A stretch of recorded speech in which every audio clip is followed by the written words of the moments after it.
Hello, in front of me I've got Mitsubishi Outlander. In this video I'll show you where is the fuse box in engine compartment.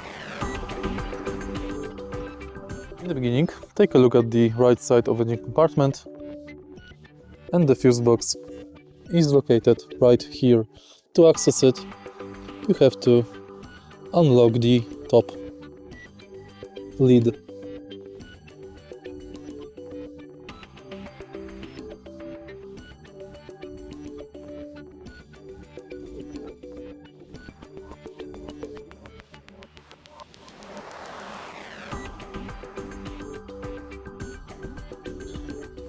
If you find this video helpful, please leave like, comment and subscribe.